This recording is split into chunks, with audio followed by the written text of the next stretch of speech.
again, let me give me like 5 minutes to introduce our very special guest today, right? So his name is actually Sir Eric Manalo. Okay. So for the past 15 years po, no? So for the past 15 years, Sir Eric went to many countries. Ala, nag-iikot yung ating bisita, no? So, okay. So, napuntahan niya na po UK, France, Canada, Singapore, Dubai, Abu Dhabi, Japan, USA, Australia. Naku, ang daming naikutan ni Sir. Ayan. So, bakit kaya siya nag-iikot? Okay, nag-iikot po siya because of he is conducting real estate seminars, ayan, trainings, ayan, consultings, yan po yung mga ginagawa niya for real estate developers na kung saan po ay nakapag-contribute na siya ng 3 billion personal sales. Can you imagine that? And not only that, na nakakatuwa po dito sa ating pong guest speaker, sa kanya pong passion na ginagawa, yung kanyang mga natulungan din, yung kanyang mga na-train, no, nabigyan ng seminars, ay nakapag-produce na rin ng 30 billion property sales. Oh my golly. So ito yung po ang ating very special guest po tonight. Okay? So he is a motivational speaker, international sales trainer, marketing consultant, and real estate investor. Okay? So his passion is to share more than 20 years of business experience to give Filipino overseas investors, entrepreneurs, and professionals worldwide what? Tips. Ayan. Okay, so masaya po kami talaga to have you here, Sir Eric. So wala pong iba kung hindi si Sir Eric talaga na nagpapayagpag sa real estate po na business or industriya. Ito po yung ating very special guest. Alright, so I'm not going to, prolong the introduction of our guest speaker. How are you, Sir Eric Manalo? I am doing fine, May. Thank you so much for inviting me here and be able to share the webinar with you, no? At kamusta naman dyan? Okay naman, How's sir. everything? Yes, medyo okay. Malamig, medyo mainit, nag-iiba-ibang klima, pero tuloy-tuloy tayo, sir. Oo nga, namimiss ko rin dyan yung masarap dyan ng food, tsaka namimiss ko rin yung climate dyan, except yung mga August months. Oo, medyo... Okay. All right. Yes, Sir Eric. Yes. So again, let me share with you tong special topic natin for today sa ating mga kababayan, no? The power of success attitude. Together with May, and we are happy to share with you some insights, no, based sa mga questions na pinipare ni May, and I will do my best to answer those questions na para magamit ito sa pang-araw-araw nyong life, no, here or abroad. Okay, so are you all ready, ka na, May? Because this will be our ready. And I believe all our viewers also are ready. Okay. And actually, they're waiting for this, Sir Eric. Okay, so let's start with our topic. The topic is called Power of Success Attitude. This topic was designed kasi for basically a few years ago when I started from my career in investment and real estate. I decided to venture my consultancy, kagaya mo, May, and basically to help other people to be successful then. Again, ang tinuturo ni Miss May, you are inspiring a lot of people. Ganon din ang ginagawa natin. Ginagamit ko yung aking naging experience, true to life experiences, so that it could help other people, the businessmen, OFW, foreign investors, anything that will help other people. So again, this topic is about true to life. So ang pag-uusapan natin hindi basically ako kayo ang pag-uusapan natin. This is about you. Okay, so let's start. Before we proceed with our question and answer portion, we have to understand this merong universal laws that govern life. Yes, we have to understand that these laws are basically permanent. Nandyan siya. There's nothing we can do about it. Talagang, kunyari, law of gravity. Wala kang magagawa sa law of gravity. Talagang may gravity pull . Now, in life, there are also universal laws in life which we have to understand. Number one, yung tinatawag na the law of energy. Kasi what does energy has to do with our life? A lot. Kasi energy is permanent. Energy is present in each and every one of us. And of course, sabi nga ni Albert Einstein, energy cannot be created nor be destroyed. It can only change from one form to another. O yan, naalala niyo bigla yung science niyo no, nung high school. Baka nakalimutan niyo na. Okay? So malinaw sinabi nung lahat ng tayo dumaan sa science, ano? So talaga namang it cannot be destroyed. Nandiyan yan. So what does it mean? I-explain ko sa inyo mamaya. Next, the next law is called cause and effect. The law of cause and effect is something to do with everyday life natin. When we say, sabi nga ni Ralph Waldo Emerson, isang famous physicist, who also said that for every action, there's an equal and opposite reaction. Diba? We reap what we sow. In Tagalog, kung anong tinanim, yun ang aanihin. Ayan, kung nakaka-relate kayo, di ba? Totoo yan. May katotohanan yung cause, and this is scientifically proven. Na talaga namang pag meron kang ginawa, whether whatever decisions you made, right or wrong, meron yung consequences. And next, yung energy, going back to energy, this is where you focus. Basically, that's what energy means. Where you focus. Saan ba na-focus sa energy mo? Hindi ba? Dalawa lang naman ang energy sa world positive and negative. Yes, we are positive people. Kaya natin ni Miss May, lahat kayo. But the challenge is, there's a part of us, a part ng ating personality na talagang minsan lumalabas. Yan yung negative side natin. Hindi tayo perfect. Hindi tayo perfecto. We're not perfect. Talagang but the question is, where do you channel your energy? Pag gising mo sa umaga, do you feel positive? Do you feel energy, excited? Or are you feel uncertainty? Nangyari yan noong 2020. Ang daming nagkaroon ng mga agam-agam, pagdududa. Yeah. Hindi lang sa world but sa sarili mo So the crisis is not just a global pandemic. The crisis is now inside us. Inside our mind. Diba? Nakuha niya. So, and we're channeling energy. So ang tanong, saan yung binubusin? Where do you focus your energy? So are you optimistic or are you pessimistic? Diba? Do you believe in the future or wala ka ng pag-asa? Dalawa lang naman yan. When you wake up every day, you have to make that decision every single day of your life. Kaya very important tong law. This is so important, this law. Once you understand the law, you will be able to control it. Or sabi nga dyan, hindi mo kayang sirain yung negative side. Talagang may negative side lahat tayo But you can control it. Yan ang maganda. If you could control your negative side mo, kagaya ko noon, hindi ako perfecto. There was a time during my early years when I was young, talagang minsan madaling mainit ang ulo ko. Kasi pag meron akong goal na hindi ko magawa, na-frustrate ako, naiinis ako, nagigigil ako. Those things lumalabas yun. Lahat tayo may mga ganong feelings But because of seminars like this and coaching sessions like this and experiences, I was able to control that negative side of me, that dark side of me. Na-control ko siya unti-unti. Hindi ko siya hinayaan na makontrol ako, ang buhay ko. That negative energy inside of us. I focus on the positive. I look at other people's positive thoughts. Diba? Kasi once you control yourself, kaya mo nang kontrolin ng ibang tao through influence. Kasi if the way you see yourself, if you feel positive, then that's the way you see other people, positive din. Kung negative ang feeling mo, lahat ng tingin mo sa buong mundo, pati ibang tao, negative din. Diba? May effect yan Then that's where cause and effect comes about. And that's why cause and effect, it basically means your decisions every day. Anong gagawin mo every day? Diba? Okay, may crisis, may pandemic, sige, you have to stay home, you have to, be prepared. Anong gagawin mo? So your decisions on a day-to-day basis is very important. So dyan yung two important laws. Energy, where you put your focus, and cause and effect, your decisions. Okay. And then there's one more law in life na very important to. I don't know kung ready na kayo to hear this kasi hindi lahat ng sasabihin ko baka magustuhan nyo, pero pwedeng hindi.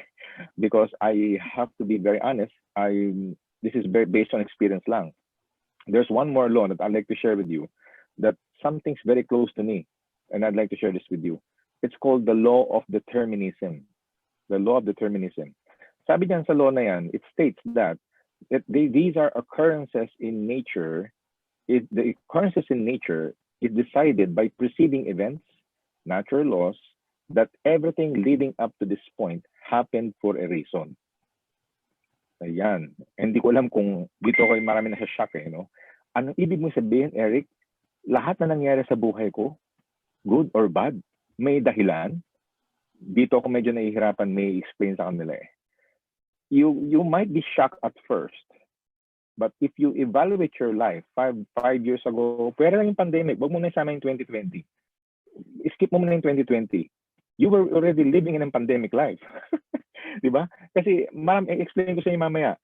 But don't forget, lahat yung naging past experience nyo, 5 years ago, 10 years ago of your life, ano man yung nangyari yun, pagsubok o success, lahat daw yun, sabi sa determinism, lahat yun nangyari for a reason. May purpose yan. Bakit ka naghirap noon?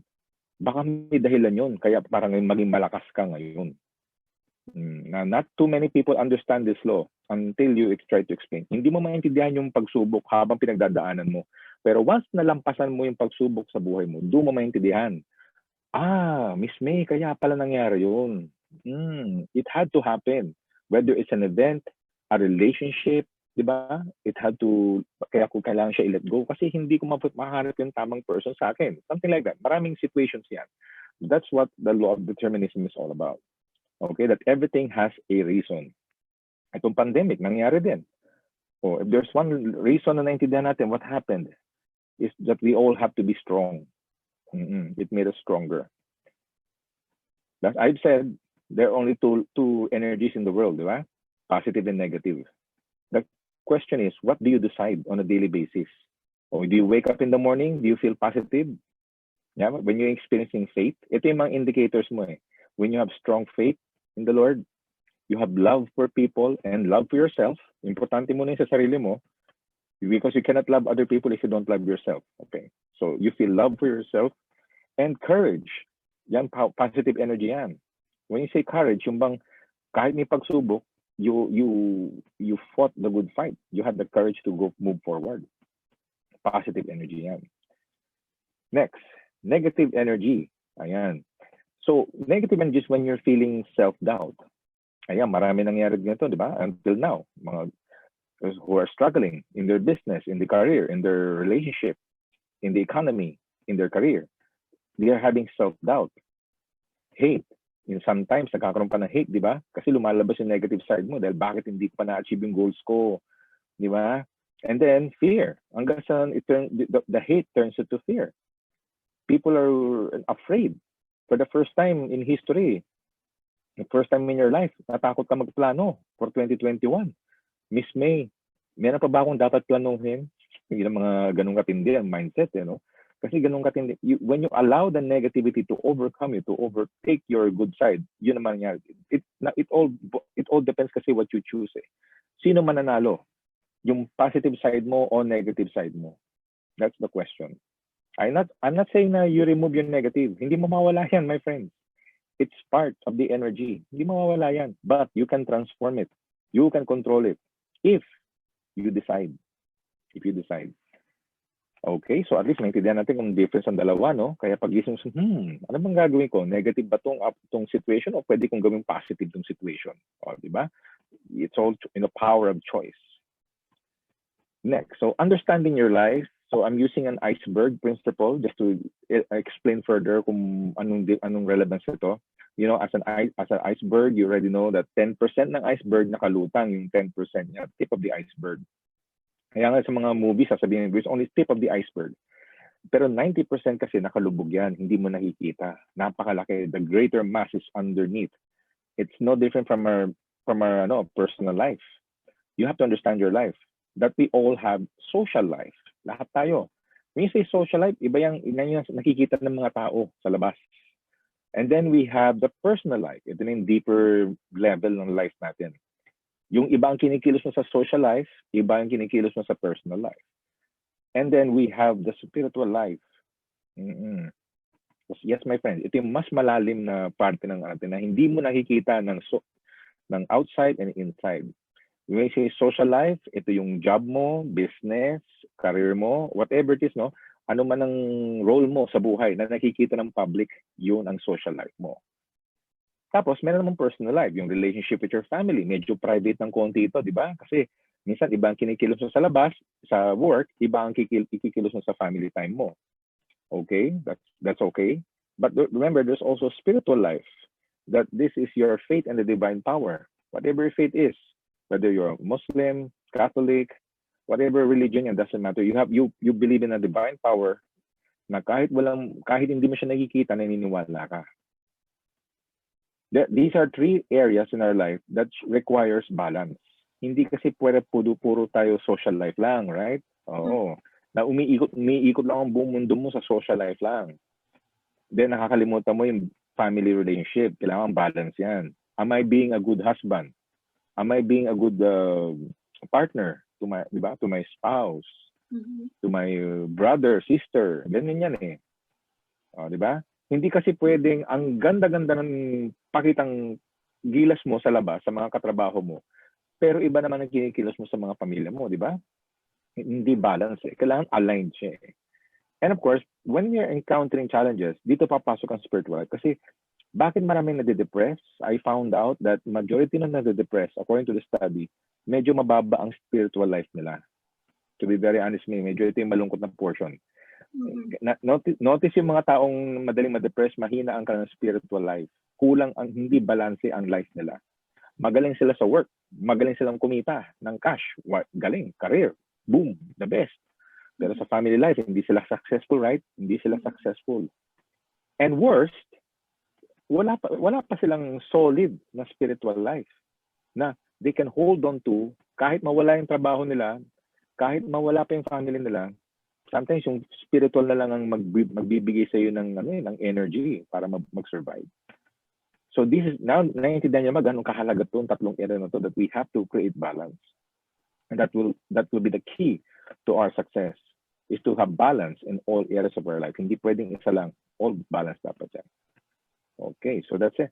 Now, if we put this on a psychological perspective and a business perspective, magugulat kayo, may pattern siya. The triangle on the right, the green triangle, represents the income class. If we're talking about business, di ba? Ito yung kapag bawa, you have a business or consultancy, di ba? Ang tatargetin mo yung mga low income ba, di ba? Kung ikaw nasa real estate, sino tatargetin mo? Mga middle income ba? Or whatever product, insurance or finances or franchise, may mga certain markets yan, di ba? Na tinatarget natin sa marketing. If we're talking about marketing, di ba? So ito yung income yan, income ito. And then the triangle on the left, the blue triangle, represents the body's needs, the Maslow hierarchy of needs, developed by Abraham Maslow in 1943. And sabi niya, majority of people have basic needs. And we will notice, pag kinumpare mo siya sa kabila, ito yung mga taong nasa average income lang, di ba? Happy na sila, contented na sila. This is the majority of the population. Happy na sila sa basic needs nila. Kaya nandun sila sa baba, di ba, May? Nasa baba yung majority ng population, 74% on the average. Kasi happy na sila sa ganun. And that's fine. That's very, very fine. Kasi sa status nila, at that level, happy sila na may basic, may mapapakain sila sa family nila. And then, moving up the need, yung belongingness, they feel the need to be loved. Di ba? Kasi meron ka ng konti eh. But dito medyo maraming natatraffic, May. As you will notice, as the triangle goes up, kumukonti ang population, di ba? Probably around a few, 74%, majority nasa baba, and 25% nasa taas na. Ito yung tinatawag na developing self-esteem. Ito yung accomplishment na yes, ma'am May. Alam mo yung accomplishment, yung bang kahit marami kang pinagdaanan, nag-survive ka, nakaya mo. Nagtayo ka ng business, yes, may mga challenges, pero nakasurvive ka. We all survived the pandemic, self-esteem yan. Kasi hindi lahat nag-survive. Maraming nalungkot. And this is where self-esteem. And you would notice, people who are earning higher, konti lang sila, no? Pataas ang pataas, konti lang mga kumikita ng ganitong amount, you will notice they have extremely high self-esteem. Diba? Kumpara na sa baba. Because they lack the confidence eh. Kaya happy na sila sa ganong income. Happy na sila sa ganong results. Again, that's fine. But you will notice the pattern. Those who have higher self-esteem are basically, or the upper income people, like you and me and the rest, have high self-esteem.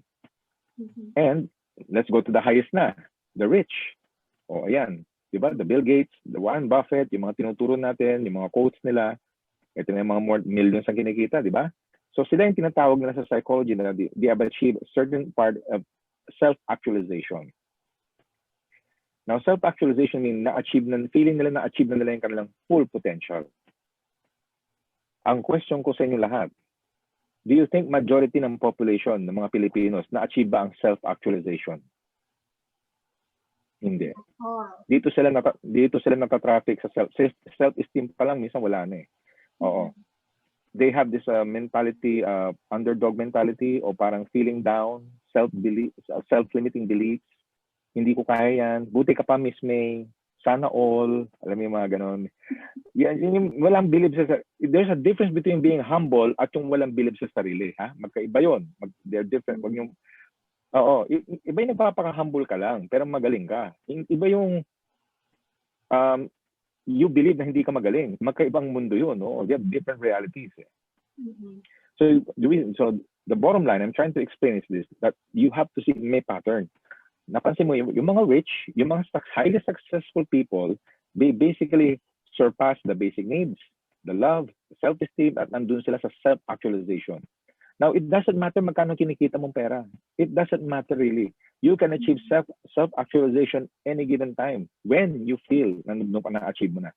For example, if you're a parent, hindi ka naman kumikita ng, let's say hindi ka kumikita ng million, nasa bahay ka lang. But if you were able to develop high-performance kids, yung mga bata na palaki mo ng maayos, wow, di ba May? Maximum achievement yan. Congratulations sa ating mga parents out there. Congratulations. Kasi yun yung self-actualization. Na-achieve mo yung imposible, na imposible sa lahat. And then, when you reach the highest level, sabi nga ni Abraham Maslow, noong 1977, bago siya namatay, he said that the highest is not self-actualization. Sa mga libro, makikita nyo, ang nasa libro lang ng mga psychology, mostly sa self-actualization lang. Ito, bago lang to eh. Sabi niya, no, self-actualization is not the highest. Sabi niya, it's self-transcendent. Sabi ni Abraham Maslow. Siya mismo nag-revise ng kanyang libro niya, bago siya namatay. It's the sense of purpose. Sense of purpose. I mean, na-achieve mo na lahat, whether career, family, or whatever, or finances. And then there's this one need na kailangan mo pang gawin. The ability to share your purpose, share your blessings. Kaya nga sina Warren Buffett, Bill Gates, di ba, nagpapamigay nila ng pera eh. Kasi hindi na nila kailangan yung pera eh. But meron silang isa pang need that they want to do before they leave this earth. And that is to share their blessing. Yan yung tinatawag na self-transcendence. I want to be remembered. Yan. Pero bago mo ma-experience yun, kailangan dito mo muna sa baba. Kailangan mo overcome mo muna yung self-esteem. Kasi sila, talagang maximum self-esteem sila eh. When you say self-esteem, ito yung hindi, kahit sino, hindi ka kayang i-demotivate. Ganun katindi ang mindset na yun. Yung mga nasa self-actualization, tagay natin, hindi mo mababali ang kanilang will to help other people. And this explains bakit yung mga nagbibigay ng service, di ba? Again, ating mga frontliners, di ba, May? Yung mga ating medical frontliners. So, tingin nyo ba, pera-pera lang? No. They're doing it because they have a sense of purpose. Hindi mo ma-explain eh, no? Hindi mo ma-explain talaga anong klaseng courage meron sila. Bakit mo kailangan gawin yan? Magsasacrifice. Araw-araw kang haharap sa may mga COVID. Bakit? Kasi, sir, sabi ng mga taga New York na nurse na namit ko, sir, ito ho ang purpose namin, sir. Pag hindi namin ginawa to, hindi po maiiwan yung mga kasamahan namin, sir. O yung mga ano namin. Ito ho ang meaning ng buhay namin. To them, that is their purpose. So you see the reason, so nakikita niyo yung difference, yung pattern ng dalawa, no?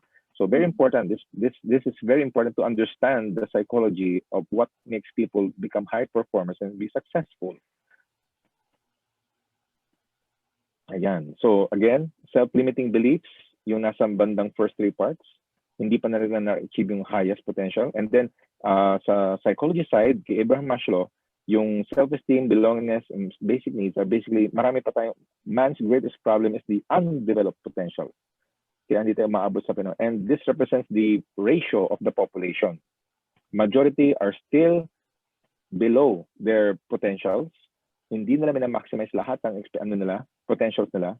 And only a few reach self-esteem na feeling of accomplishment despite all the pagsubok. And only 1% lang ang nakaabot doon sa taas na yes, I'm sharing my blessings because I did it.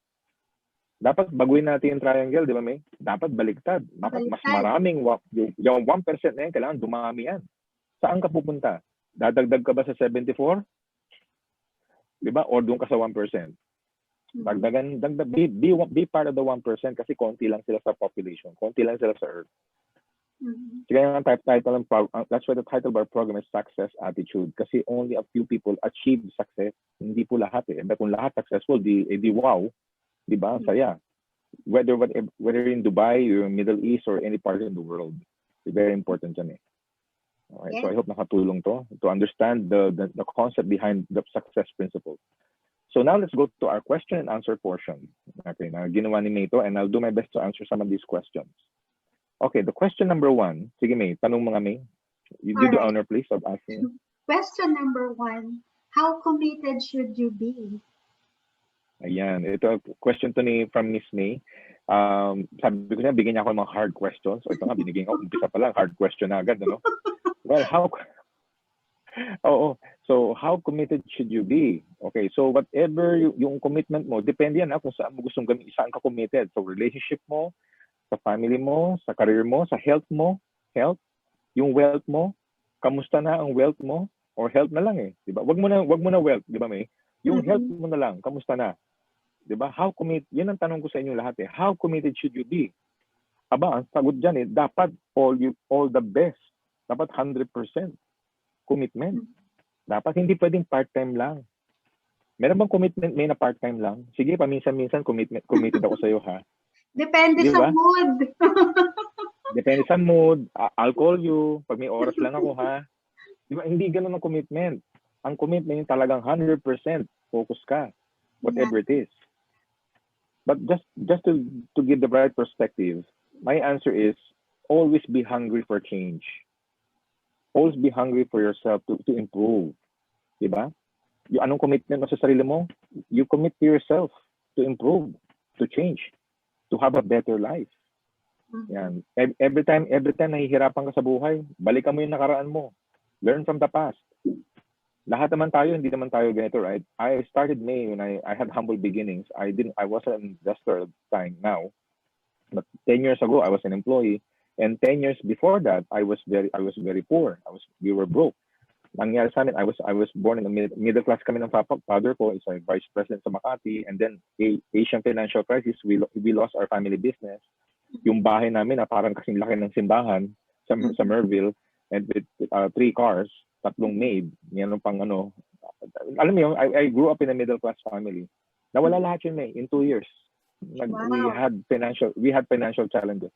And I was forced to change. Okay, naghirap kami.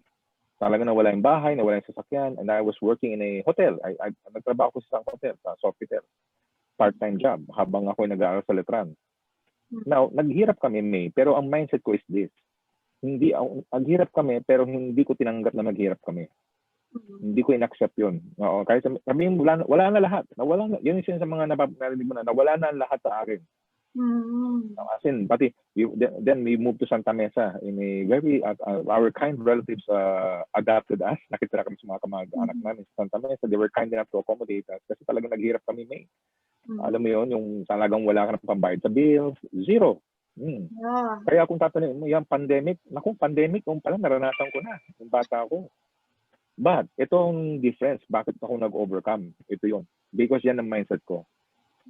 Always be hungry, like the eye of the tiger, di ba? Dapat ganun kagigil ka. Oo, nawala lahat sa akin. But hindi nawala yung pangarap ko.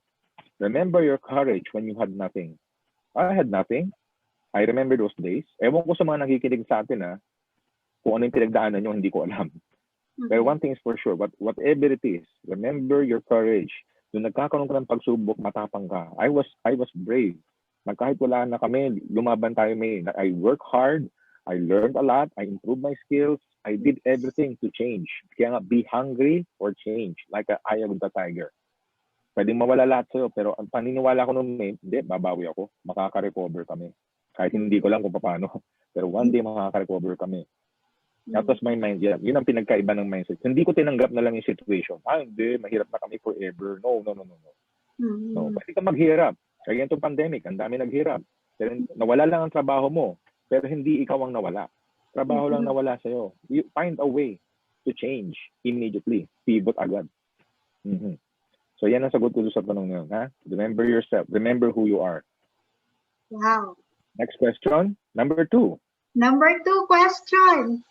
What's my value proposition or why do people have to pay me for my products or services?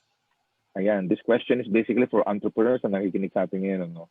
Okay, so lahat tayo dumandi sa ako, I'm also an entrepreneur, I'm an employee. Whether may trabaho ka, whether you're applying as an accountant or as a marketing head, ano man ang alam niyo ba kahit employee ka, you have a value proposition. Lahat tayo salesman. Oo, nag-a-apply ka ng trabaho bilang accountant sa isang company. Anong value proposition mo? Yung accounting skills mo. O, di ba? Ganong kagaling ba ang accounting skills mo? Magaling ka, di ba? Higher ba, medium ba, o tama lang, average lang. And that determines how much you are paid. Remember, we are paid based on our value that we deliver to the people, to the market, to the boss, to the company. Di ba? Kahit ay sir, hindi ako sales ha, sir. Miss May, hindi ako pang sales yan, tanong na yan. Hindi. Pang lahat ng tanong na yan, maganda yung tinanong ni Miss May. Pang kalahatan yan. So ano man ang trabaho mo? Sales ka, lawyer, doctor, ano man yung trabaho mo ngayon? You are paid based on the value that you deliver. Kaso, hindi lahat ng empleyado kasi may ganun, nagpe-perform. Hindi. Yes, they have a 9-to-5 job, but the question, are you performing? Mm-hmm. And that alone is already a basis kung bakit they will of your payment. Yeah. Other than that, medyo iba na yon. No? Siguro performance din or probably the company is not growing. But ibang issue yon. But I'm saying is, you have to have a value proposition. So what's your value proposition where they should pay you? Because the question is, you got to have a value that you could offer. You position yourself or your company as a solution to the problem of your target market. So if you're in business, meron kang product, no? Ano man yung product na hawak mo? Ito yung product mo. Ayan.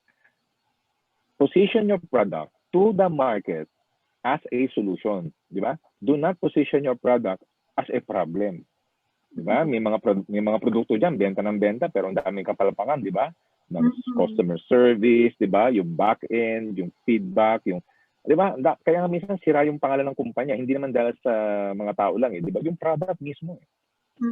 So you position and the services as well, whether it's a product or a services. So kailangan para magkaroon ka ng value, position your products or your services, whether you're an employee or an entrepreneur, to position as a solution. Imagine mo, pumasok ka sa isang kumpanya, ikaw ang sales, at nasolve mo yung problema ng sales, ang galing mo, humataw ka, nasolve mo yung problema ng kumpanya. Sa tingin mo, hindi ka makakuha ng promotion. Sa tingin mo, hindi ka bibigyan ng, you will not be compensated for saving the life of the company from financial catastrophe. Yan yung ginawa ko dun sa yan yung ginawa ko May one time when I was in a company before. I was the head of training. Medyo sales were down, ang empleyado malilay off na. Ang ginawa ko, teka muna, anong gagawin ko? Tatanggapin ko na lang yung nangyayari o I will fight back. I will do my best to improve my skills para makatulong sa kumpanya. That's what I did. I went into training. From training, nag-sales ako. That helped the company generate sales. Pinosisyon ko ang sarili ko as a solution. Diba? My effort, kahit na trainer ako, pumasok ako sa sales kasi yun lang nakikita kong solution para matulong sa company. And the company survived. And it grew. And maraming empleyado hindi na nalayoff. Okay, so and you will see this today. Nakikita nyo yung mga yung dito sa Philippines, yung mga from dating yung restaurants were affected pero may gumagawa silang paraan na nagpapa-deliver ng food. So yan yung mga position your product as a solution to the market. Otherwise, kung hindi mo gagawin yan, guess what? Walang bibili ng products mo, walang tatangkilik sa'yo, at lalo na walang mag-hire sa'yo. So yan ha. So don't forget. Okay, so next question. Okay, so third question. Am I outsourcing the right task? Am I outsourcing the right task? Well, basically ang question dyan is, are you delegating it to the right people? Diba? The right task. Pero kung task kasi ang pag-uusapan natin, marami akong mga actual cases gusto i-share sa inyo. During the pandemic, during the August, no? Sabi ng Gallup poll study, Gallup, ito yung this is Gallup, yung malaking Gallup company na nag-survey palagi, di ba? Sabi na 85% of the people hate their job. Nasa Facebook post pa yan eh. Okay, may katotohanan yung survey siguro. Maybe majority of the people around the world hate their job. This was before the pandemic, May. This was before the pandemic. Nagsusurvey si Gallup. Pero nung dumating ang pagsubok, dumating ang COVID, dumating ang crisis sa Philippines, nasira yung mga survey na yan. Nasira, May. Alam mo kung bakit? Kasi iba, meron pala sa mga Pilipino, especially sa mga Pilipino, very proud sa ating mga kababayan dyan, that they are willing not just engage They are willing, because they have a purpose, kaya hindi sila sumuko sa naging pagsubok. Imagine mo to na-screenshot ko to sa TV, sa news. Staff sa condo, sa common area na rin natutulog para makapagtuloy ng serbisyo. Wow. During the COVID, during the pandemic to kasi di ba nag-lockdown, ang daming naiwan sa yung mga guard, reception sa mga condo, bagay namin. They were stuck. Hindi sila makauwi dahil may lockdown Pero sobrang dedicated ng mga tao, ng mga empleyado, no? Sa mga condominium, sa mga building, mga security guard. Hindi nila iniwan yung kumpanya nila. So, how do you explain this? Hindi na sila engaged lang, They're willing to sacrifice themselves. So, the question is, do you have this type of people? Diba? Yan yun Do you have the right to? Yes, of course. Dapat ganyan ang mga taong kasama nyo. Kahit hindi sila, sabihin mo nang kulang ang kanilang, hindi sila master's degree, PhD, or what, alam ko marami silang pagkukulang. Pero kita mo naman, when challenges arise, basta Pilipino, talagang handang magsakripisyo para lang makapagbigay ng serbisyo. So, choose the right people with the right attitude. Okay? Yan yung message ko dyan. Because you never know, di ba? Hindi iba ang Pilipino pa nagtrabaho, kaya gusto ng mga employer ng Pilipino, di ba? Di ba sa Middle East? Yeah. Because we are dedicated, handa tayong magserbisyo ng totoo para lang matulungan ng company. Okay? Yes. So that's it. Choose the right people. All right. Number 4. Number 4. Do I have the right people? Yan na medyo mas malalim ng tanong to. Okay. Basically, gagamitin ko na lang example ng mga ating favorite character, si Batman. Okay? Si Batman. Okay? At yung kanyang kalaban palagi sa movie, sino? Si Joker. Di ba? Okay. Ngayon, kung titingnan mo yung dalawang individuals sa to, Batman, and Joker, they're both highly gifted. Di ba? They're highly talented, highly skilled, but there's one trait that separates them both from each other. It's called integrity. Because when you're hiring people, do you hire based on skills or do you hire based on attitude, integrity, honesty, trust? It's a question, yeah? So ako, ang message ko dito is, focus first on attitude, yung kanilang character nila. Are they a person of integrity? Can they be trusted? Diba? Because anyone can develop skills, but not everyone can have integrity. Oh, si Joker, magaling, highly skilled, di ba? Ang galing niyang maggawa ng mga kalokohan di ba? Si Batman, magaling din. Pero ang pinagkaiba ng dalawa, siya nasa tama. Si Batman is on the right side. And this also sa mga employees. Do you feel employees na parang si Batman ang commitment? O may mga employees disgruntled employees na parang ganyan, hindi happy or no, di ba? They hate their job, but they're still there. Alam mo yun, feeling na gano'n, di ba? But they're both talented. That's why skills is different from attitude. So I suggest hire for attitude. Kasi I've trained a lot of people in my career. Mga people who have no background in real estate, no background in selling. Pero because of training, but dahil nakita ko may potential sila, they have trust, honesty, integrity. Ito yung pinaka-basic sa isang sales. Mapagkakatiwalaan ba kita? Diba? Are you a person of good service? Siya, wala ko alam sa selling. Huwag kang mag-alala sa selling skills, tuturuan kita. Kasi ang pinakamahalaga kasi yung character ng tao, yung attitude niya. Attitude of service, attitude of integrity, doing things right, and will, then the skills. Kasi yung skills, madaling palitan yan. Kung hindi ako marunong mag-telemarketing ngayon, bukas pwede na ako mag-telemarketing.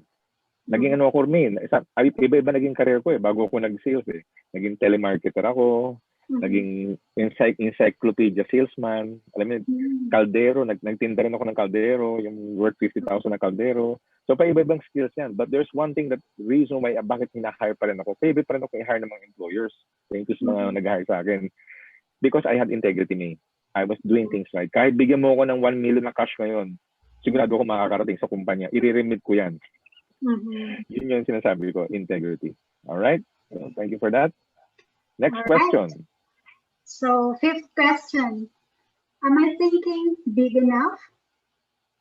Naku, ito naman mga palaging tinatanong sa akin. Yung tanong niya, I love that question. Ay, humugot ako, May, sa aking experience. At let me use this special quote gusto ko i-share sa inyo, no? Kasi majority of the people here are basically living quiet lives of desperation. Even without the pandemic, kahit wala pa yung pandemic, talagang feeling sila defeated na, feeling self. Ang pinakamatinding kalaban kasi hindi naman yung crisis eh.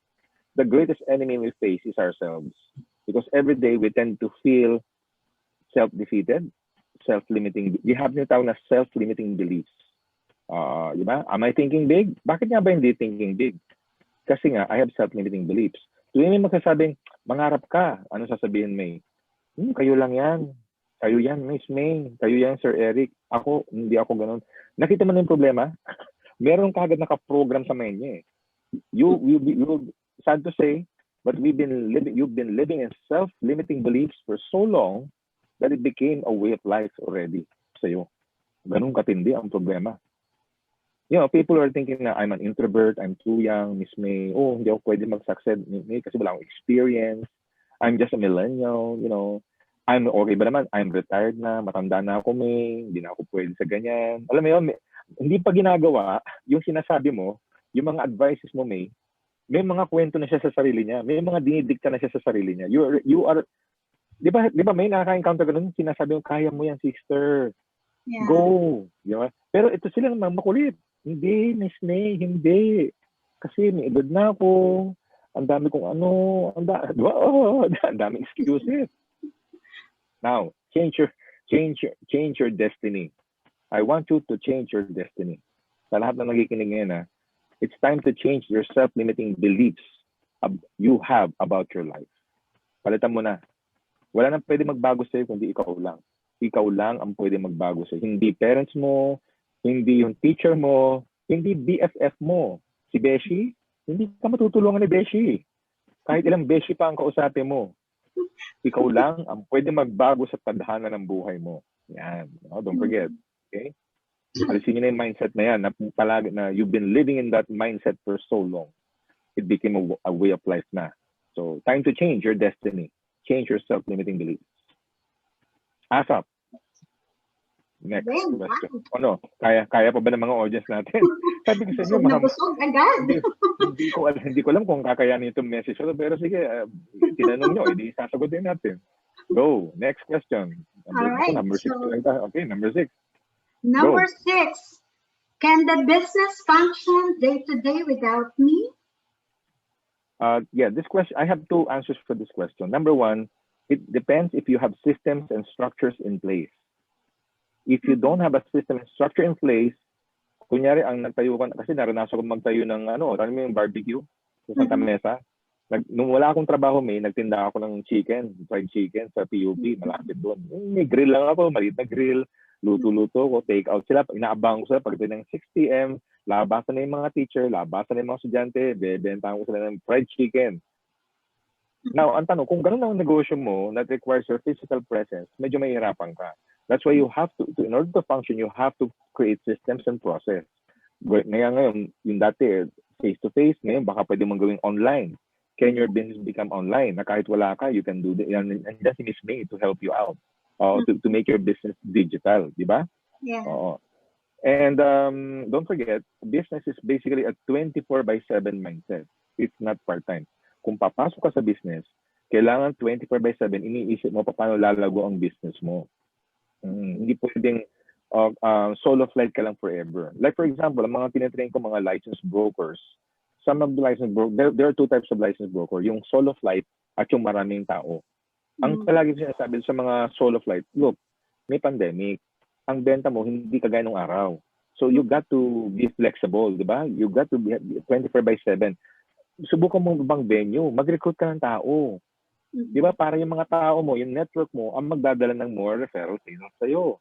Yeah. Pero mindset, ito na. Sayang naman, May. Sayang naman, Eric. 5% ako licensed broker ako, di ba? Sayang naman. Magpe-personal sales ako kasi 5%. Kaysa magbibigay ko ng commission sa iba. O sige, good luck. good luck na good luck kung makaklose ka ng maraming personal sales ngayong challenge, di ba? Ngayong challenges. So you've got to understand this mindset. Sometimes you have to pivot immediately, go digital, use your network. There are two ways you can expand your business even without you, through network. Yung bang hayaan mo ibang tao ang magbenta para sa'yo, or letting the online, mobile, yung apps or social with May's expertise, matutulungan kayong lahat para maging digital ang inyong business to promote your business. Okay, then that's the answer to the question: can my business be sustained even without me? Okay. All right. Yes. Okay. Next question. Next Naku, ito na. question. Tough Dalawang decisions. Ito yata ang pinakamahirap may sa lahat na tinatanong mo. Two words, pero napakalalim ng pinagugutan.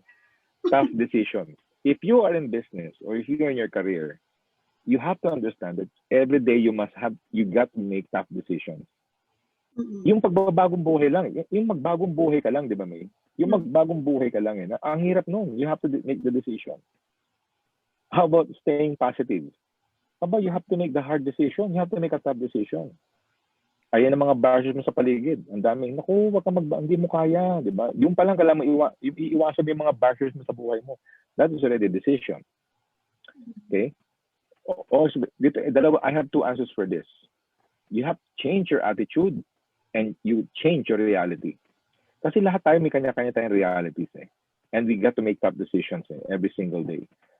Iba ang reality ng isang bata, iba ang reality ng isang adult, iba ang reality ng isang janitor, di ba? Meron siyang level of happiness, at iba ang level naman ng CEO. Oo. So meron siyang different needs. So you have to change your reality. Okay? If you're able to change your reality, you can alter your future. And number two, be responsible for your success. Don't blame the government. Don't blame the politics. Don't blame anyone. Your parents, your past, your history, a successful person. Wala akong kilalang super successful person na palagi niyang palagi siyang blaming other people, yung kanya nakaraan. Lahat ng kilala kong super successful, they don't look at the past. They always look forward. Yes, they learn from the past. Pero hindi sila nagkakaroon ng grudges or wala silang mabigat na dinadala sa puso nila. There are people who just keep moving forward. And yun yung attitude of being responsible for success. Na ako lang if I want to be successful, I have to do it. I have to do it by my own. I have to make a decision. And so even if it takes unfriending, take note unfriending lahat ng mga nasa ka-Facebook mong wala namang purpose sa'yo. Handa mo bang gawin yun? Yun ang tanong ko sa lahat. Kasi hindi naman lahat ng Facebook mo, friends mo, talagang friends yan, right? Yes. 5,000 friends sa Facebook, talagang friendship ba talaga yung mga yan? Pag isa-isahin nyo, mapapansin mo, walang purpose. Wala. Nothing to do with your success. This is the secret Lahat, diba, you are associated by the person you are judged by the person you associate with. Kung ang 5,000 friends mo, May, kunyari puro billionaires, what would eventually happen to you? Oh, di ba? Millionaires. Kung bawa ang mga Facebook friends mo alam mo na, wala Di ba? I mean, now, you know what I'm saying? Kaya nga, pero bakit nandiyan pa sila? So the secret to success, you have to make the decision, even if others would dislike yung mga ginagawa mo, oh, friend, hindi mo kaya yan, kilala kita. But time to change your friends. Unfriend nyo sila, and so that you can get new ones. Kaya ako, May, sa lahat ng Facebook friends ko talagang strictly for business associates, kagaya mo, yung talagang who values my what I share, or closest family members lang. By the way, hindi lahat ng family members kailangan ka-FB Hindi, I have to disagree Hindi pwedeng lahat ng buong relatives mo. Believe me, kasi hindi lahat have a successful mindset. Hindi ko sinasama yan. At yung mga friends, super selected friends lang. Kasi hindi lahat ng kaibigan mo talagang maintindihan yung ginagawa mo Okay? So that's the secret to success. Change your attitude, change your reality, and be responsible for your success. Choose the right people with you. All right? Wow. Question. Kailangan mag-evaluate ng friends list. Oh, no. Mamaya mag-delete nga ulit ako mamaya. Mamaya mag-delete ulit naman ako ng mga friends. Okay, go. Buti po kasama pa rin kami dyan sa circulation of friends Oo, niyo, sir. oo naman, oo naman. All right. So, Hindi mo, yes. hindi na nga naglalike eh, nag-bash, hindi na nga naglalike sa'yo, nag-bash pa eh, no? Eh, di delete kita. Correct. Okay, Okay. So, go. next question, number 8. Okay. Am I burnout? Nako, maganda yung tanong na yan. Am I burnout? So, the reason why a lot of people are burned out, it's not because for me kasi there's no such thing as burnout eh. Mhm. Burnout kasi comes from a if you say I'm burnt out, para bang you're shouting to the universe na wala kang control eh. You're shouting to the universe na wala akong magagawa. Parang gano'n. This pandemic, okay, may mga bagay na wala tayong magagawa na crisis. Pero when you say I'm burned out, paano mo nasabing, can you define what burnout means? Mhm. Di ba? Yung sabihin, ito ba yung ayaw mo na yung ginagawa mo? Di ba? So it's basically, do you feel na parang when you started the business, happy ka? Mhm. Kasi this is the reason why 98% of the people, they do not follow really their passion. They tend to do a business because yan ang uso. Yan ang kumikita eh. Yan yung click. Yan yung sikat ngayon sa social media eh. Yan ang in demand ngayon, mga ganyan. So pasok sila sa ganyan. Hindi naman talaga nila, di ba? Kung yung kaibigan mo nag-TikTok din siya. Di ba? Bake ka rin. Okay lang yun. Kasi it's part of the process of learning. Pero, teka muna, pag nagbe-bake ka at feeling mo sawang-sawa ka, nagbe-burnout ka sa baking, baka hindi yan ang ang passion mo talaga. So, you just try something new. There's no such thing as burnt out. It's a myth. Pag may ginagawa ka isang bagay, may iniimbento ka isang product, at hindi mo na nagustuhan yung ginagawa mo, then find another, di ba? You just have to shift to another product. Iba naman kaya ibenta ko. Di ba? Try something new. Ibaguhin ko yung business model ko. Di ba? According to the market demand and according to what I really want. Yun. Pero pinakamalaga doon, what you really want? Hindi dahil yun ang uso. It's because this is something that you really want. Kahit anong mangyayari, hindi ka give up. Like in my case, I love closing deals, May. I love to close deals. Just the other week lang, I just closed a 400 million. Wow. Okay. But that is my, yung aking parang habit ko na yun eh. Pero meron isa pa akong bagay na, pwede ako ma-burnout eh, sa pagbebenta eh, right? Pwedeng dumating yung time na yun. Pero meron akong isa pang bagay na gusto. Ito yung sharing, teaching, mentoring, coaching. Yan yung nagbibigay sa akin ng energy. So, hindi ako mababurnout kasi nagagawa ko I can do two things at the same time eh. I'm doing what I love, closing deals para marami tayong income. Hindi naman pwede pabayaan yung income, right? And then meron ako, at the same time, yung income ko ito ang ginagamit ko para mayroon akong magawa ko yung aking passion. Kasi kung ito lang, pwede ka ma-burnout, di ba? Kasi alam mo, meron kang gustong gawin eh. Tinitignan mo na lang, sana ginagawa ko yun, di ba?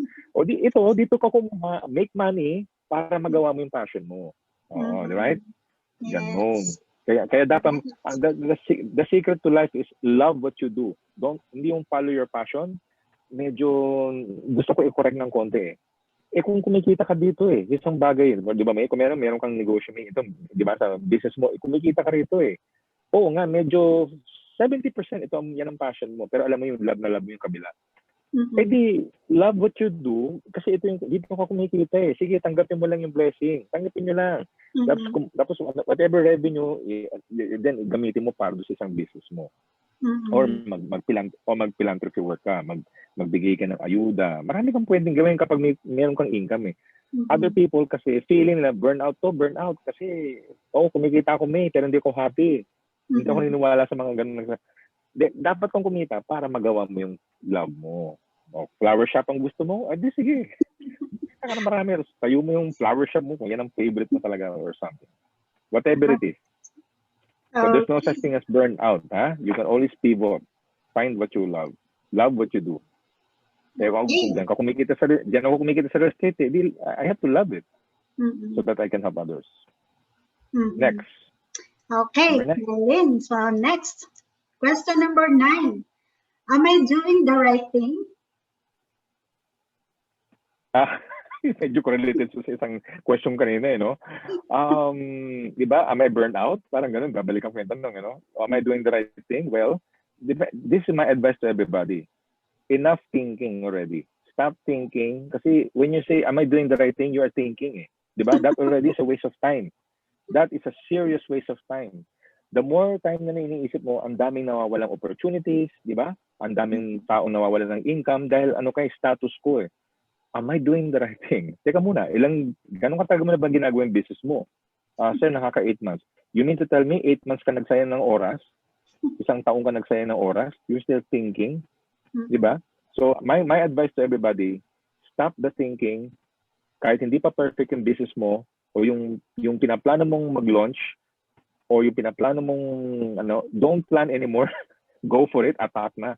Just take action and never give up. Kasi doon ka matututo habang ginagawa mo yung business mo, doon ka matututo. Di ba, May? For example, dati sinabi mo sa akin, sir, ito na yung magiging company ko. Di ba? MCC. Di ba? Sabi, go. Take action. Ayun yan, you took action, May took action, and now ito na siya ngayon. Super successful. I'm so proud of you, May. Ganun lang ang sikreto. You never give up. Praise God. Tuloy lang. Never give up. Ang important, si May ba nag-isip ng sobra-sobra? Hindi. Di ba? Nag-isip ka nung umpisa, then lumusob. Kasi hindi pa isip ng isip. Am I doing the right thing? Am I doing the right thing? Am I doing the right thing? Di ba? Ayan na, 2020 na. 2021 na. Lumipas. Di ba na 2020, ang daming ganyan, May, di ba? 2020 pandemic. Am I doing the right thing? Am I doing the right thing? Ayan na, 2021 na. Ayan na. Am I doing the right thing pa rin ba? No. Dapat time to take action. It's time to go. Yung example lang, ano na ngayon? February na. Ang bilis na ang panahon, ano? Natapos ang January, hindi mo na mamalayan.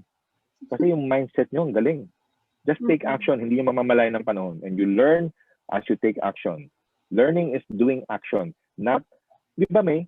Saan ka natututo ng swimming? Yung lecture, nagpa-attend ka ng webinar, how to swim? or lalangoy ka talaga? Lalangoy ka talaga.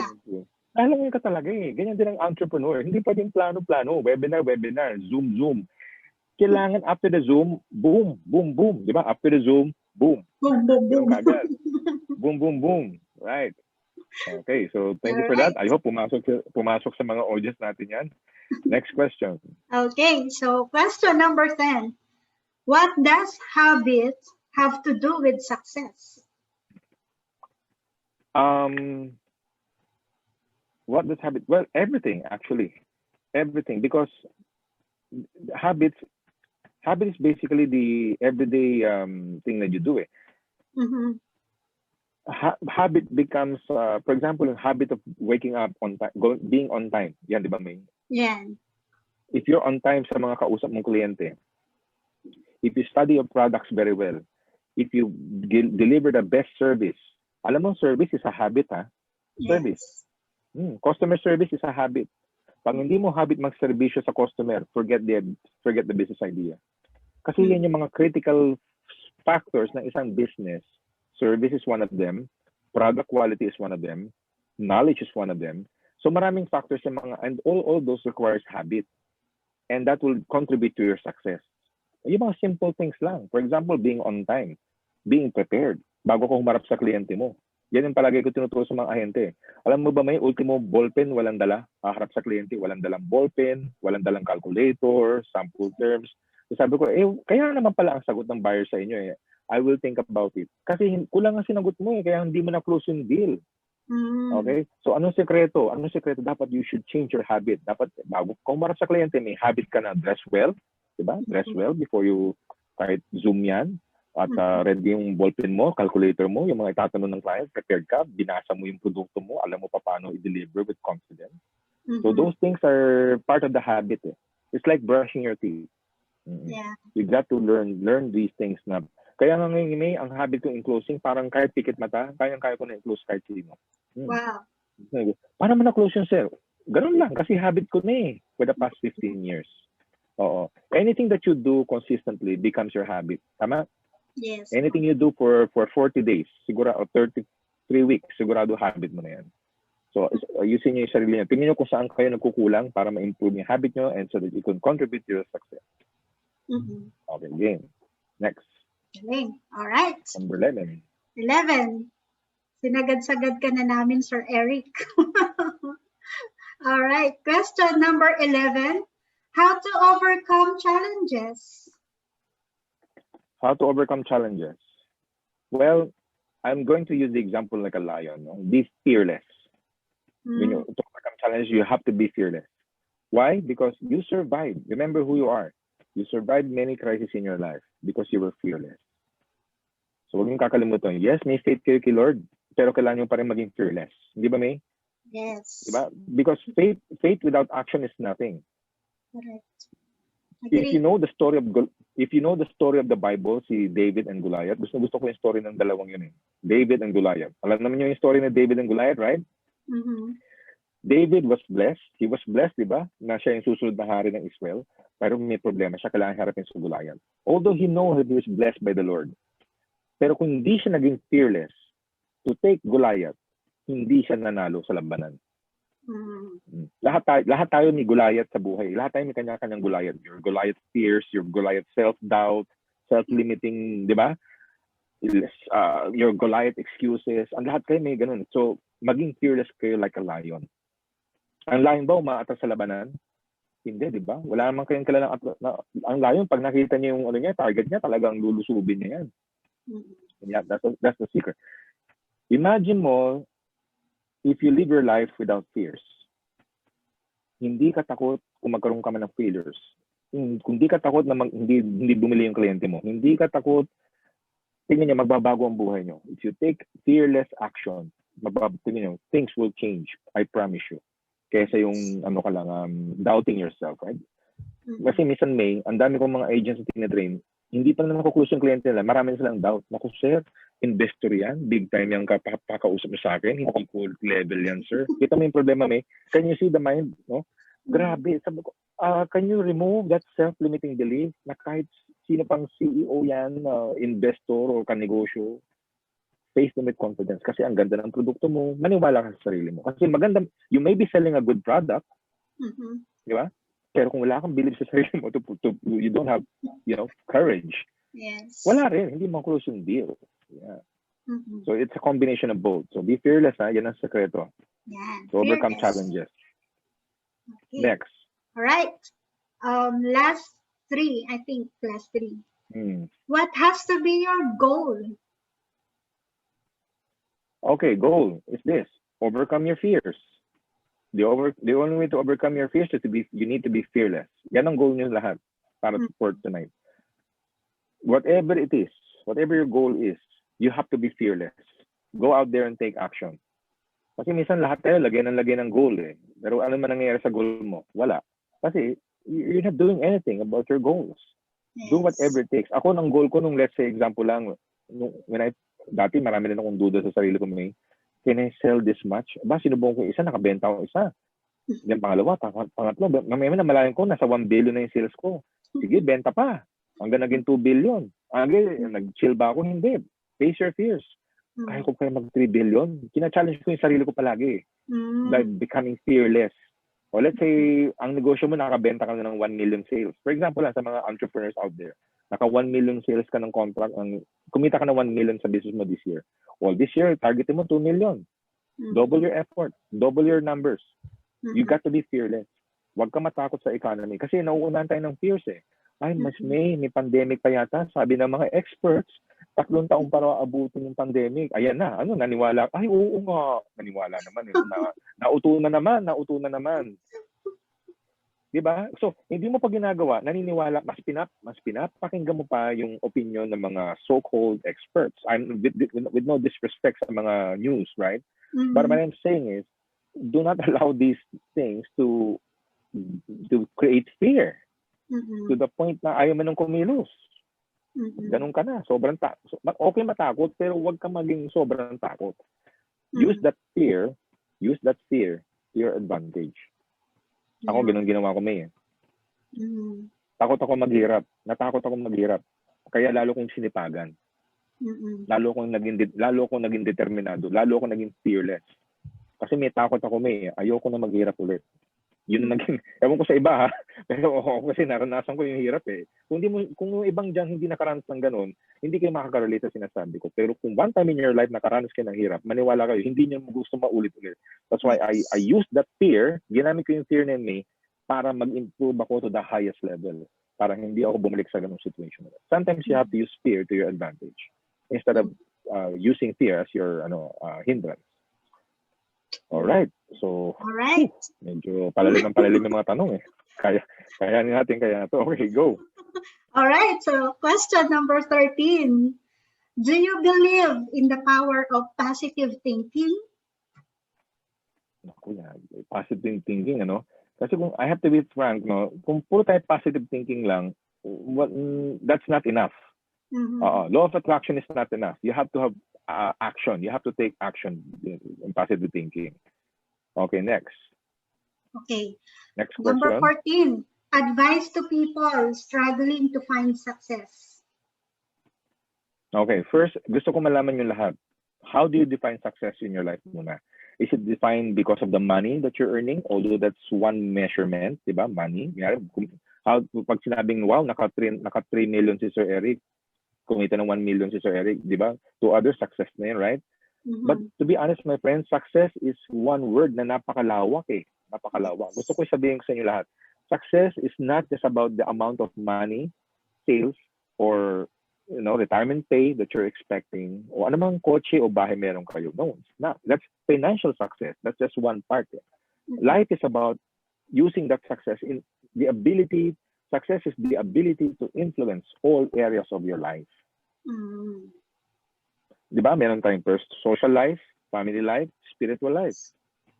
Oo, pwede ka bang maging, do you think you'll be happy kung ang success mo is successful ka lang sa career mo? Hindi ka successful sa family mo. Di ba? Parang ganun lang yung tanong eh. That's why you got to understand the success. You use the word success in all areas of your life. At kayang-kaya niyong gawin yan. So that, let's say, I'm a housewife, nasa bahay lang ako, Eric, hindi naman ako kagaiba dyan, kumikita ng 100 million.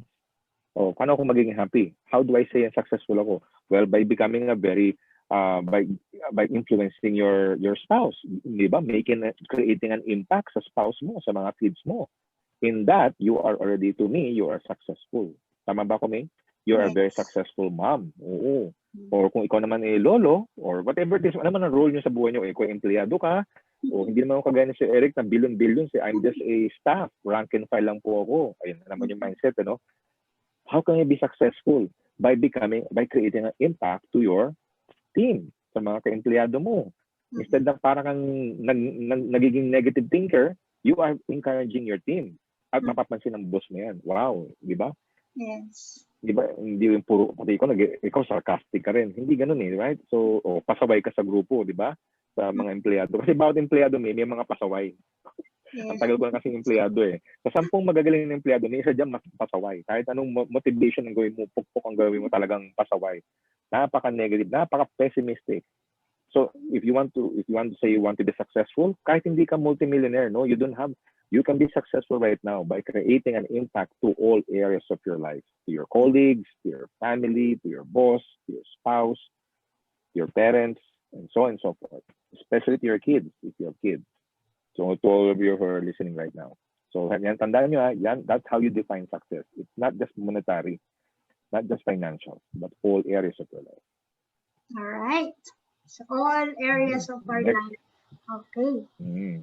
So, 15. How do you motivate oneself to be successful after too many failures? Well, the answer lies on your understanding of what life is all about. Kasi there's this meron kasi lumalabas sa, ewan ko kung nakita ko na sa Facebook to or what, sabi nila, life is a journey. Okay? Gusto ko kayo i-correct, life is not a journey. Okay? But life is a process. A process. Kasi kung journey ka lang ng journey. Wala, if you keep repeating the same mistakes, the same errors, journey ka lang. Walang pagbabago. Dapat parang ganito ang life. Parang kayo yan, yung cocoon. Yung warm. Oo. Kung puro ka lang journey ka lang. Diba? Lakad ka lang ng lakad. Wala nangyari. Hindi ka nag-evolve, hindi ka nag-grow. Hindi ka nag-improve sa business mo. You didn't do your very best to improve. Di ba the market is shifting? The market is shifting because of the pandemic. Nagbabago na ang market.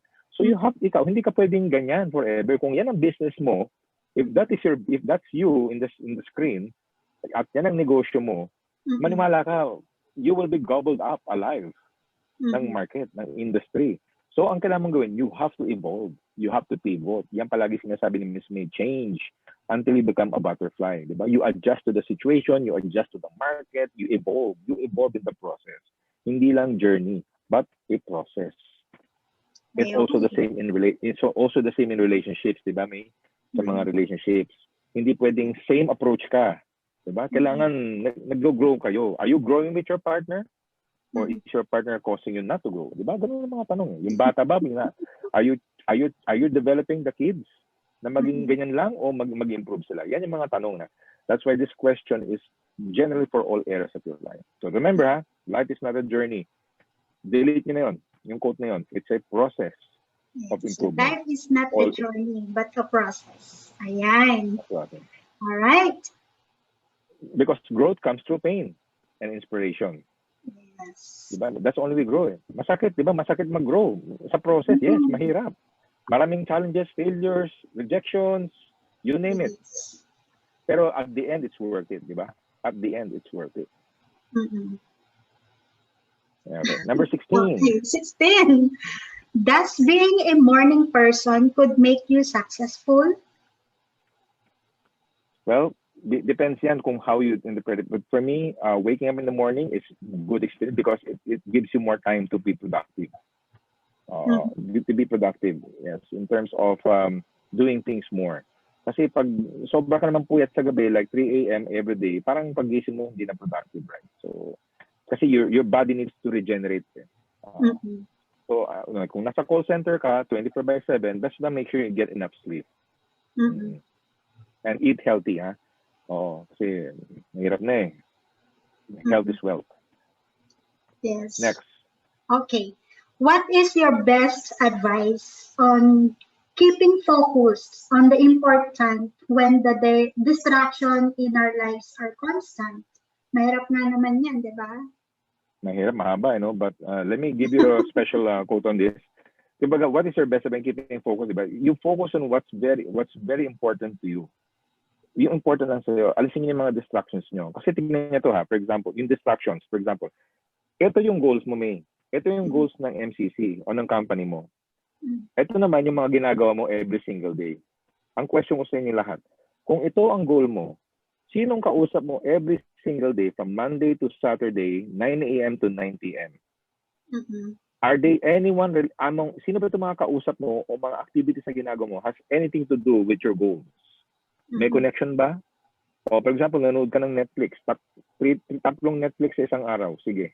6 hours din yun, meron kang goal. Gusto mong ma-hit yung goal mo.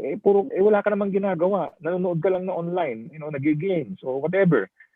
Diba? I mean, unless Sunday yun, right?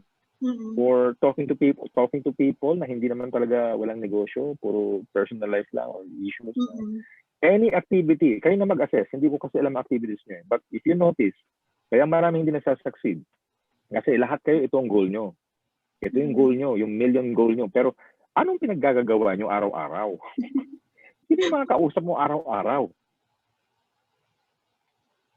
Hindi, magugulat kami. Pag hinimay mo isa-isa, OMG, mapapaganon ka. Kasi lahat pala ng mga ginagawa mo at kinakausap mo, magugulat kayo. Has nothing to do dun sa ultimate goal mo, ng business mo.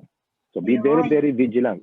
Be very, very vigilant. Alisin niyo yung mga distraction and only focus lang kung saan makaka-contribute ng value dun sa goal. Alright? Alright.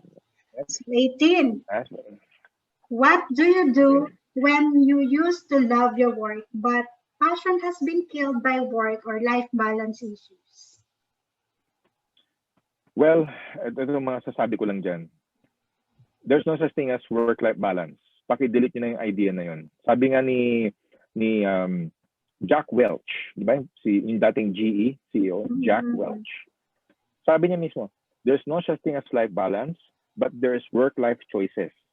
Work-life choices. Ibig sabihin, ikaw mag-choose kung anong gagawin mo. Kasi kailangan mo mamili eh. More time with the family or more time with your, 90% ng time mo sa work mo o 90% 50-50 with your family. Ikaw mag-decide whichever will make you happy. So there's no such thing as work-life balance. Yung pipilitin mong balansin lahat. Hindi magiging balance yan, May. Ewan ko ha, kasi I've been an entrepreneur in career for more than 15 years. Mm-mm. Hindi ko masabi may work. Ang hirap paano nag-a-attempt you're trying to attempt to do something na parang it's a myth na parang, di ba, parang unrealistic Let's be realistic. Pagdating sa tunay na, di ba, when you do it on a day-to-day basis, pag nasa work ka, hindi naman nagkakaroon ng work-life balance But there are work-life choices. So when you set the boundaries, okay, pagdating ng araw na to, ito, family time. Pagdating ng oras na to, family time, di ba? So, then in between, this will be my focus. So ikaw magde-decide. Don't say na wala kang choice. You always have a choice. And then don't forget, how do you bring back the passion in you? Well, wag yung kakalimutan. Remember our frontline heroes. Bakit ko sila sinasabi? Kasi imagine naman sila. If you go back to the question, but you used to love your work, but the passion has been killed by work-life balance. Sa tingin niyo ba yung mga yan, work-life balance sila? Hindi, di ba? Pinili nila na mag-sacrifice to sacrifice their time away from their family, to do things na very risky. So when every time nakaka-encounter na yung ganun, balikan niyo yung mga frontliner. What makes them passionate in what they're doing? Ano sa tingin niyo? Na kahit delikado yung ginagawa nila araw-araw, hindi na nila nakikita yung family nila. Pag uwi nila ng bahay, yung bata may cover ng plastic. Alam niyo yung mga ganun lumabas mo. It's passion, my friend. It's passion and purpose. So when you remember your purpose and that gives you joy in what you're doing, then keep doing it. Don't do things, life is too short, don't do things na hindi ka magiging happy. Na kahit mapagod ka, mahirapan ka, mapagod ka sa ginagawa mo, mapuyat ka pa, parang kagaya ng mga frontliners, ginagawa nila ito for a deeper purpose. I want to serve, to help, to save lives. Yan ang kanilang, di ba, yung mga frontliner. They want to save lives. Kayo, anong purpose nyo? I want to make an impact to my customers, di ba? I want to help others. I want to influence other people. Yan. I want to share knowledge. Yan. Make that your purpose now. Ano bang, marami bang pagsubok yon? Yes, marami. Pero kahit may pagsubok, hindi ka give up because you have that passion with you. You got to find that passion. Even if it takes you a lifetime, you owe it to yourself to find what that passion is. Don't ever give up. Kaya kita magkakabang, yeah. All right, so I think that, before we conclude, don't forget, when your purpose is greater than your fears, no crisis can stop you. Wow. Okay. Exit ko lang muna yung slideshow natin.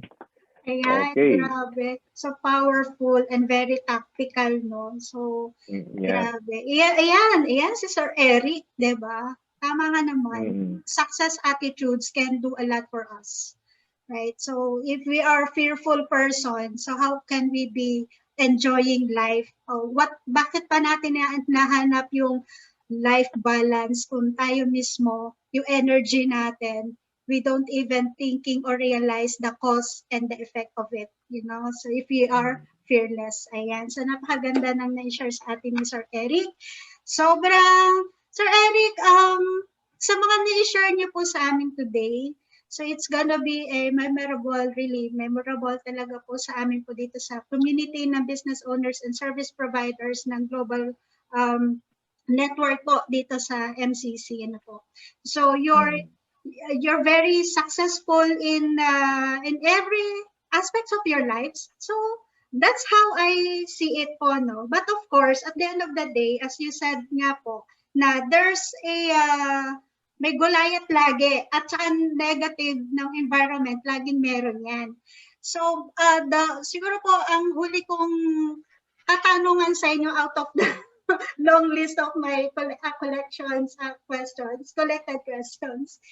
Ano po yung pinaka-favorite po ninyong failures? Yung one of my favorite failures yung bang I try my best to learn from each experience. I never treat them as something bad. Even relationship, whether may nang away sa'yo, people treated you bad, may mga tao nag-stab sa'yo sa likod, despite all the support, may binigay mo lahat. Tapos, alam mo yun, yung mga ganong tao, may mga darating na ganong tao, pero tanda mo na lang, baka siguro kaya sila dumaan sa buhay mo para bigyan ka ng lesson. Diba? Para matuto ka. Hindi para ma-demotivate ka, matrauma ka. Hindi, diba? So, yun, no? Yun ang aking greatest, I convert it into a deep learning experience. So, one day, share ko sa ibang tao. Kasi naranasan ko I know. Nakaka-relate ako sa mga naranasan nyo Yan talaga. Okay. Kasi po, as I am reading your article, talaga tinapos ko ang haba ng article. Na-enjoy ko po Gagawin kong talaga. ebook yun eh. Malapit na eh. Malapit na ako matapos May. Pag nakumpleto ko yun, gagawin ko ng ebook yun eh. Ayun.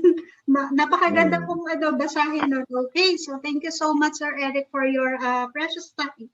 No, na share niyo Thank po you. sa amin dito sa May Talks. And Mm. we hope to see you in person pag uwi ko po ng Philippines. And ayan, kasi ang last natin pagkikita, like 2 years yata yun, dun sa Taguig, no? Taguig.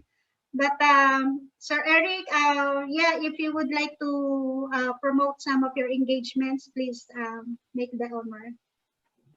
Okay, thank you, May. To those who would like to know more about article, all my articles are free.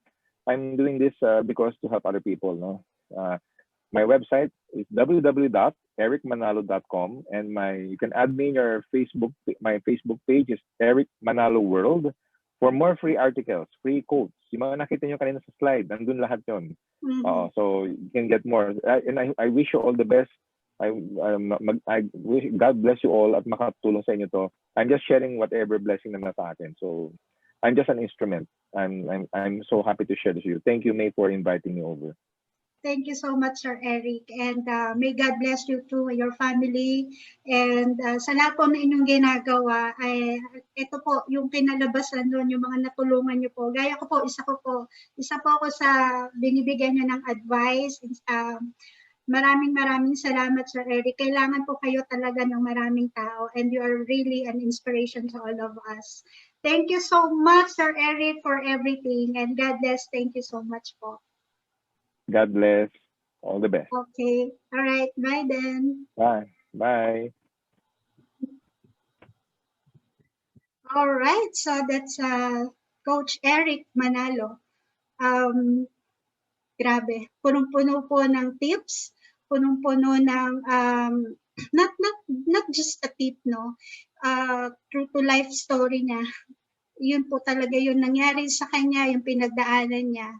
So that is why he is so very passionate na ma-share yun sa atin. Marami po kasi talaga na like me, no, nawalan ako ng bahay, nawalan ako ng sasakyan, nawala lahat sa akin, 'di ba? But still nandun po yung faith natin na si Lord ay may purpose ang lahat, no, lahat ng nangyayari sa atin. So importante, sabi nga rin ni Sir Eric na material lang yung nawala, pero buhay ka pa. So may purpose ka pa. Okay? So paghahanap ng ating purpose, syempre, andun kasama dun yung pag-i-evaluate po ng ating ano po ba yung mga ninanais natin sa buhay, sa karanasan natin, sa mga naranasan natin, sa mga learnings na ito. So what is our yung deeper purpose po of our existence. So may God bless everyone, and we hope that ito pong topic today naging inspirational po ninyo. Nag-inspiration po, na-motivate po kayo, and ito po yung sa munti naming programang ganito, okay, na May Talks po. Nandito po kami, handa po kami na i-share kung ano po yung kaya naming maibigay sa mga business owners and service providers, and for those who are aspiring to become an entrepreneur.